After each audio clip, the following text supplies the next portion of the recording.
स्वागत है आपका अपने YouTube चैनल ओके तैयारी में। मैं राहुल गंगवार एक और नई वीडियो में आपके साथ। आज हम बात करने वाले हैं यूपी ट्रिपल एससी पैट 2022 इतिहास के 40 महत्वपूर्ण प्रश्न पर। इसका ये पार्ट 1 होगा। पार्ट 1, पार्ट 2, पार्ट 3 करके करीब 150 क्वेश्चन करेंगे और हमारे लिए इतना काफ़ी होगा। पिछली परीक्षाओं में आए हुए प्रश्न होंगे ये। 100% परीक्षाओं में फंसने वाले प्रश्न होते हैं ये। मतलब यूपी ट्रिपल एससी या कोई अदर एग्जाम होता है तो इनके बहुत ज़्यादा चांस होते हैं जो परीक्षा में फंसने वाले प्रश्न होते हैं। तो हम बढ़ते हैं अपने पहले क्वेश्चन की तरफ। हड़प्पा सभ्यता के एक हिस्से लोथल की खोज किसने की थी? मतलब लोथल की खोज किसने की थी? ऑप्शन है हमारे दयाराम साहनी, रखालदास बनर्जी, एस.आर. राव, आर.एस. बिष्ट। तो इसका राइट आंसर है हमारा एस.आर. राव। इसका राइट आंसर है हमारा option number C, S R. Rao. Dayaram Sahni ने हड़प्पा सभ्यता की खोज की थी। रखालदास बनर्जी ने हमारी मोहनजोदड़ो की खोज की थी और एस.आर. बिष्ट ने हमारे धौलावीरा की खोज की थी। तो हम पढ़ते हैं नेक्स्ट क्वेश्चन की तरफ अपने। हड़प्पा काल का इनमें से कौन सा नगर 3 भागों में विभाजित था? हड़प्पा काल का इनमें से कौन सा नगर 3 भागों में विभाजित था? Option A Lothal, option B Mohenjodaro, option C Kalibanga, option D Dholavira. तो इसका राइट आंसर है हमारा कालीबंगा। ये कालीबंगा जो है हमारा 3 भागों में विभाजित था। ये 3 भागों में विभाजित था। ठीक है, हम अगर बढ़ते अपने नेक्स्ट क्वेश्चन, तीसरे क्वेश्चन की तरफ। सिंधु घाटी सभ्यता के बारे में इनमें से कौन सा कथन सत्य है? सत्य देखना है, ठीक है, सत्य देखना है कौन सा कथन सत्य है। तो ऑप्शन है सिंधु लोग कपास का उत्पादन करने वाले पहले थे। राइट आंसर है, बिल्कुल ठीक है। उन्होंने लकड़ी के बक्से में अनाज भंडारित किया था। नहीं जानकारी थी, गलत है। सिंधु घाटी सभ्यता पंजाब, सिंध, बलूचिस्तान, गुजरात, राजस्थान और पश्चिम बंगाल के कुछ हिस्से को कवर करता था। तो इसमें पश्चिम बंगाल तो नहीं था, तो हमारा ये भी ऑप्शन गलत हो जाता है। सिंधु लोग कुत्तों, बिल्लियों, घोड़ों को बड़े पैमाने पर पालते थे। बिल्कुल नहीं पालते थे। तो इसका राइट आंसर हमारा ऑप्शन ए कि कपास का उत्पादन करने वाले पहले थे। अब बढ़ते हैं नेक्स्ट क्वेश्चन की तरफ। मोहनजोदड़ो शब्द का अर्थ क्या है? मोहनजोदड़ो शब्द का अर्थ क्या है? तो इसका पसंदीदा शहर, option B mount of the dead, ठीक है, सी रहने की जगह, डी एक बाजार क्षेत्र। तो इसका राइट आंसर है mount of the dead. Mount of the dead, मृतकों का टीला, मृतकों का टीला जिसे हिंदी में बोलते हैं, ऐसे भी ऑप्शन में आ जाता है मृतकों का टीला। ठीक है, बढ़ते हैं नेक्स्ट क्वेश्चन की तरफ। वैदिक देवता इंद्र किसके देवता हैं? वैदिक देवता इंद्र किसके देवता हैं? ऑप्शन ए हवा के, ऑप्शन बी तूफान के, ऑप्शन सी वर्षा व चक्रवात के, ऑप्शन डी अग्नि के। तो राइट आंसर है हमारा इसका सी, वर्षा एवं चक्रवात के जो इंद्र हैं हमारे देवता हैं। ठीक है, तो नेक्स्ट क्वेश्चन की तरफ बढ़ते हैं हम। महाजनी प्रथा का सर्वप्रथम उल्लेख निम्नलिखित में से कौन से प्राचीन ग्रंथ में हुआ है? महाजनी एक प्रथा है, उसका उल्लेख जो है इनमें से किस प्राचीन ग्रंथ में हुआ है? रामायण में हुआ है, ऑप्शन ए, महाभारत में हुआ है, ऑप्शन बी, सी शतपथ ब्राह्मण में हुआ है, डी उपनिषद में हुआ है। तो इसका राइट आंसर है शतपथ ब्राह्मण। शतपथ ब्राह्मण जो कि एक यजुर्वेद ग्रंथ का ब्राह्मण ग्रंथ है। ठीक है, अपने नेक्स्ट क्वेश्चन की तरफ बढ़ते हैं। शतपथ ब्राह्मण और तैत्तरीय ब्राह्मण किस ग्रंथ के ब्राह्मण मूल पाठ हैं? ठीक है, तो ऑप्शन ऋग्वेद के, बी यजुर्वेद के, सी सामवेद के, डी अथर्ववेद के। जैसे अभी पिछला क्वेश्चन था उसी की तरह यजुर्वेद के जो हैं शतपथ और तैत्तरीय ब्राह्मण मूल पाठ हैं ग्रंथ के। ठीक है, अगला है क्वेश्चन। ऋग्वेद में निहित गायत्री मंत्र किस देवता को प्रसिद्ध है? ऋग्वेद में निहित गायत्री मंत्र किस देवता को समर्पित है? अग्नि को समर्पित है, मारुत को समर्पित है, इंद्र को समर्पित है या सावित्री को समर्पित है? तो इसका राइट आंसर है हमारा ऑप्शन नंबर डी, सावित्री को समर्पित है हमारा गायत्री मंत्र। अगला क्वेश्चन है हमारा। निम्नलिखित में से कौन सा बौद्ध पवित्र स्थल निरंजना नदी पर स्थित है? बौद्ध पवित्र स्थल निरंजना नदी पर स्थित है? ध्यान रखना, निरंजना नदी। Bodh Gaya option A, option B Kushinagar, option C Lumbini, option D Rishipattan. तो इसका राइट आंसर है हमारा बोध गया ए, जहां उन्होंने ज्ञान की प्राप्ति की थी। निरंजना नदी के किनारे ज्ञान की प्राप्ति की थी। बोध गया जहां स्थल है वो निरंजना नदी के किनारे स्थित है। ठीक है, अगला है हमारा, बुद्ध को परिनिर्वाण कहाँ प्राप्त हुआ? परिनिर्वाण उनकी जहां मृत्यु हुई उसको कहा जाता है। परिनिर्वाण कहा क्या, किसे कहा जाता है?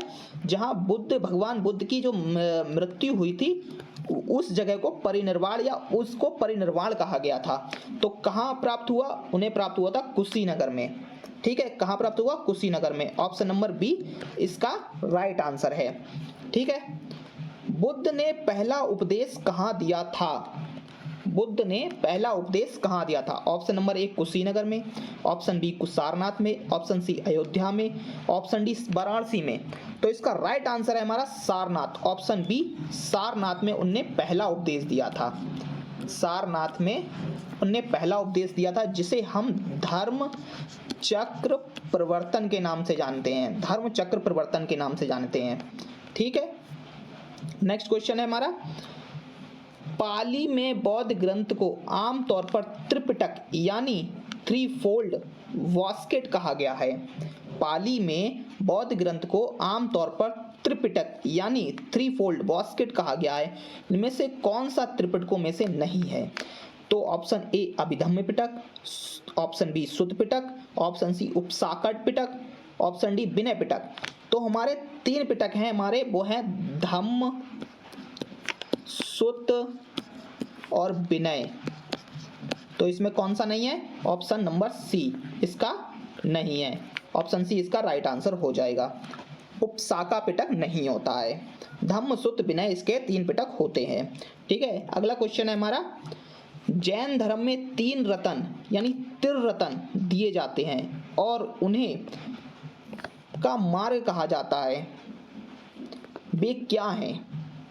सही भाषण, सही ज्ञान, सही आचरण, सही विश्वास, सही ज्ञान, सही व्यवहार, सही विश्वास, सही पथ और सही आचरण, या फिर सही विश्वास, सही ज्ञान, सही आचरण। तो हमारा ऑप्शन डी इसका राइट आंसर है। उन्होंने बात कही है सम्यक ज्ञान, सम्यक आचरण और सम्यक दर्शन, यानी सम्यक ज्ञान, सम्यक आचरण, सम्यक दर्शन। सम्यक दर्शन का मतलब है सही विश्वास, यहाँ पर सही सम्यक ज्ञान यानी सही ज्ञान, सम्यक आचरण यानी सही आचरण। ठीक है, इन तीनों की बात कही है हमारे जैन धर्म में महावीर स्वामी ने। ठीक है, अगला क्वेश्चन है, पहले जैन तीर्थकार कौन थे? पहले जैन तीर्थकार कौन थे? तो पहले हमारे जो जैन तीर्थकार थे वो थे ऋषभदेव, और जो 24वें जैन तीर्थकार थे वो हमारे महावीर स्वामी हैं, जो कि लास्ट हैं। ठीक है, अगला क्वेश्चन है हमारा, मेगस्थनीज जिन्होंने भारत के बारे में प्रसिद्ध ग्रंथ इंडिका लिखी है वह मूल रूप से किस देश के थे? मेगस्थनीज जिनने भारत के बारे में प्रसिद्ध ग्रंथ इंडिका लिखी वह मूल रूप से किस देश के थे? तो वह थे ग्रीस, जिसे यूनान भी कह सकते हैं, यूनान के थे। ठीक है, इन्होंने क्या लिखी थी? इंडिका पुस्तक लिखी थी, इंडिका, मेगस्थनीज। ठीक है, नेक्स्ट क्वेश्चन है, सम्राट अशोक का कौन सा शिलालेख कलिंग पर उनकी विजय का उल्लेख करता है? तो प्रथम अभिलेख करता है ऑप्शन ए, ऑप्शन बी चतुर्थ अभिलेख करता है, ऑप्शन सी 10वां अभिलेख करता है, ऑप्शन डी 13वां अभिलेख करता है। तो इसका राइट आंसर है ऑप्शन नंबर डी 13वां अभिलेख जो है हमारी कलिंग विजय पर बात करता है। अगला क्वेश्चन है, अशोक के आक्रमण के दौरान कलिंग पूर्वी प्रांत की राजधानी कौन सी थी? अशोक के आक्रमण के दौरान पूर्वी प्रांत की राजधानी कौन सी थी? तो इसका क्या होगा? ए तक्षशिला, बी पाटलिपुत्र, सी उज्जैन या फिर डी तोसाली। तो इसका राइट आंसर होगा हमारा डी तोसाली, तोसाली उड़ीसा। अशोक के आक्रमण के दौरान कलिंग पूर्वी प्रांत की राजधानी कौन सी थी? या तो फिर तोसाली ऑप्शन में होगा या फिर उड़ीसा ऑप्शन में होगा। अगला क्वेश्चन है हमारा, अशोक के कौन से शिलालेख में ब्राह्मी लिपि का प्रयोग नहीं किया गया है? मतलब एक जो शिलालेख है उसमें ब्राह्मी लिपि का प्रयोग नहीं किया गया है, उसमें किया गया है खरोष्टी लिपि का प्रयोग। वो कौन सा है बताना है। Option A Sarnath, option B Shahbazgarhi, option C Dhauli, या डी इनमें से कोई नहीं। तो इसका राइट आंसर है बी। ये जो है शाहबाजगढ़ी जो है वो खरोष्टी लिपि में लिखा गया है। ठीक है, तो कौन सा शिलालेख है? वो शाहबाजगढ़ी जो है उसका ब्राह्मी लिपि में इसका प्रयोग नहीं किया गया है। अगला है, अशोक के प्रधान शिलालेखों में सबसे बड़ा शिलालेख कौन सा है? अशोक के प्रधान शिलालेखों में सबसे बड़ा शिलालेख कौन सा है? तो वो है ऑप्शन ए 11वां, ऑप्शन बी 12वां, या ऑप्शन सी 13वां, या ऑप्शन डी 14वां। तो प्रधान शिलालेखों में सबसे बड़ा शिलालेख जो है वो 13वां शिलालेख ही है जिसमें कलिंग विजय का वर्णन दिया गया है। ठीक है, अगला क्वेश्चन है हमारा, अशोक के सिंह चतुर्मुख स्तंभ शीर्ष का एक स्तंभ पर था, कहां पर था? इसका Kannauj option A, option B Gautam Buddha Nagar, option C Sambhal, या फिर ऑप्शन डी सारनाथ। इसका आंसर क्या होगा? इसका आंसर होगा option number D Sarnath. Sarnath में हमारा अशोक का स्तंभ है जो सिंह चतुर्मुख है, चारों तरफ से सिंह चार शेर बैठे हैं एक दूसरे के पीठ करके हुए, जो हमारा राष्ट्रीय चिन्ह भी है, सारनाथ में है। ठीक है, अगला क्वेश्चन है इसका, देवानम प्रिय नाम किसे दिया गया था? देवानम प्रिय नाम किसे दिया गया था? ऑप्शन ए हर्ष को दिया गया था, ऑप्शन बी अशोक को दिया गया था, ऑप्शन सी कनिष्क को दिया गया था, ऑप्शन डी चंद्रगुप्त मौर्य को दिया गया था। तो इसका राइट आंसर है हमारा ऑप्शन बी अशोक। अशोक को देवानम प्रिय कहा जाता था। ठीक है, अगला क्वेश्चन है हमारा, खगोलविद बरहामीर और कवि कालिदास किसके दरबार का हिस्सा थे? खगोलविद बरहामीर और कवि कालिदास किसके दरबार का हिस्सा थे? Option A Vikramaditya, option B Bimbisara, option C Bindusara, option D Prithviraj Chauhan.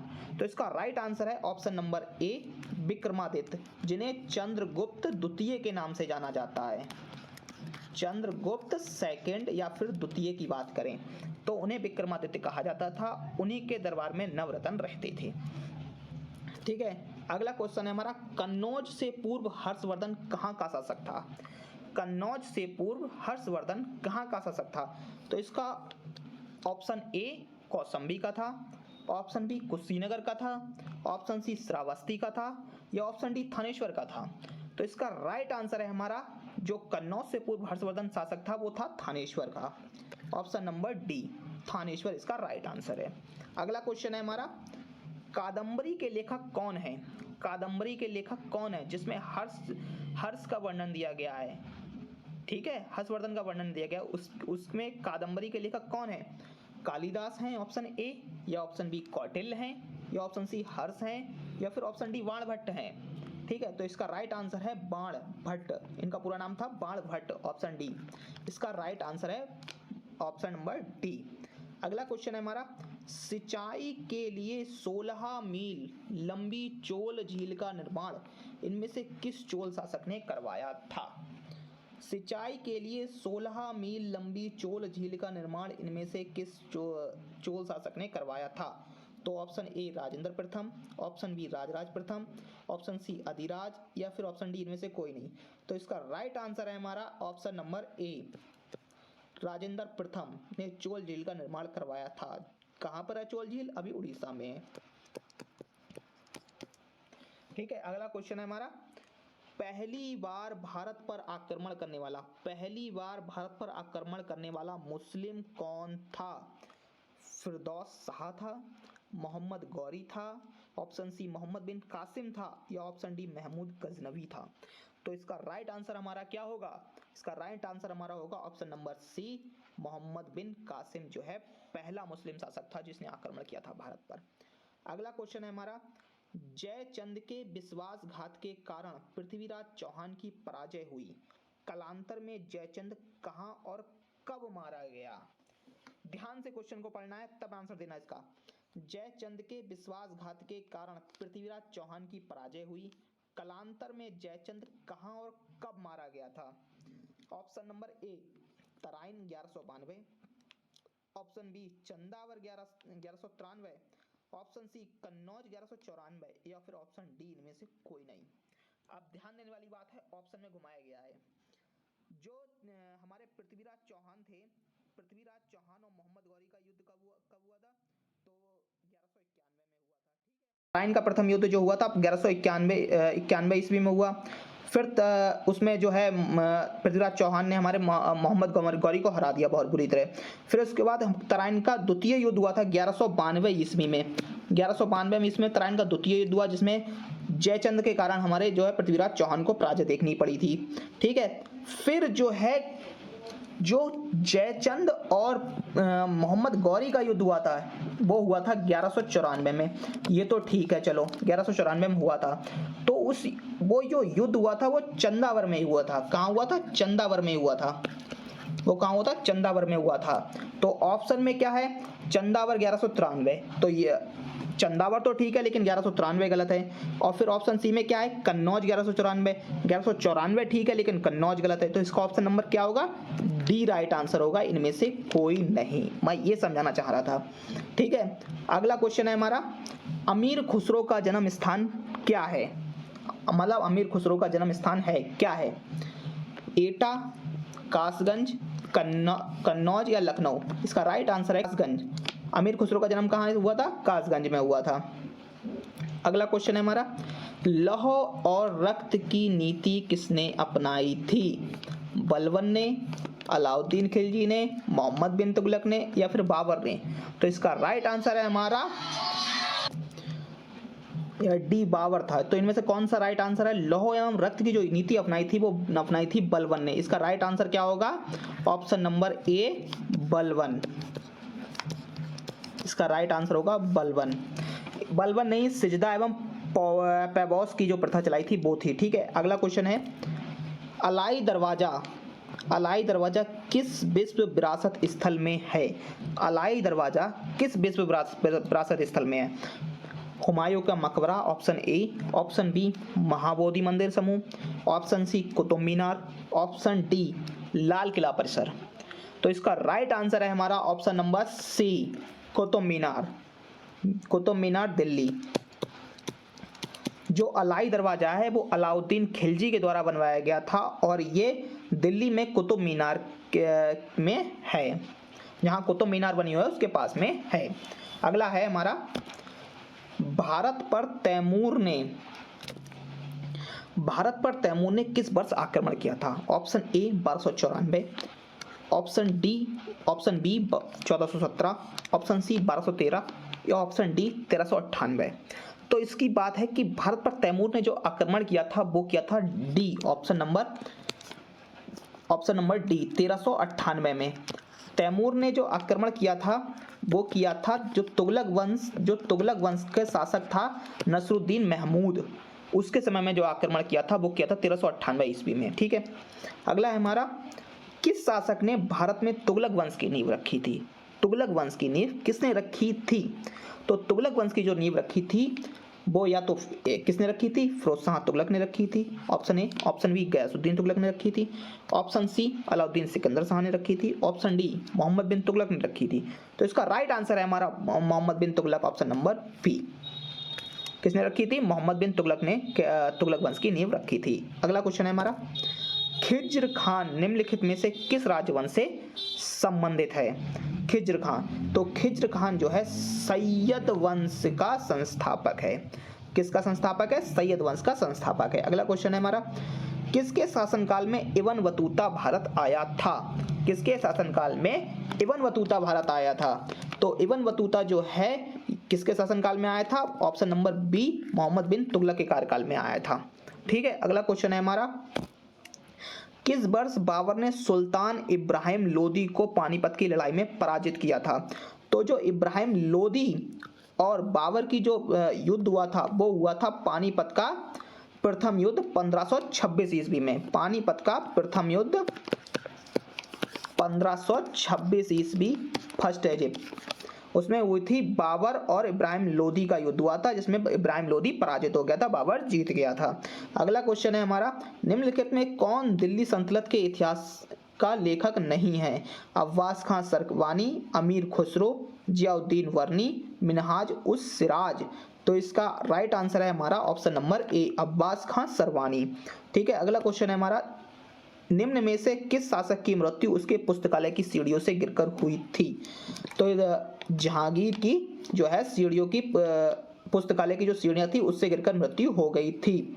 ठीक है, अगला क्वेश्चन है हमारा, हुमायूं की दुर्घटना में आकस्मिक मृत्यु के उपरांत उनके बेटे अकबर को कहां मुगल सिंहासन पर बिठाया गया था? तो जब हुमायूं की मृत्यु हुई थी तो जो अकबर जो थे अपने नानी घर पे थे, तो वहां जो है कालानौर में उन्हें मुगल सिंहासन पर बैठाया गया था। ऑप्शन नंबर ए इसका राइट आंसर है। ठीक है, तो बस यहाँ पे 40 क्वेश्चन हमारे समाप्त होते हैं। Thank you for watching. मिलते हैं नेक्स्ट वीडियो में इसके सेकंड पार्ट की तरफ, उसमें भी ऐसी 40-50 क्वेश्चन होंगे जो हम कवर करेंगे और वो मोस्ट इंपॉर्टेंट क्वेश्चन होंगे। तो thank you for watching, like करें, सब्सक्राइब करें।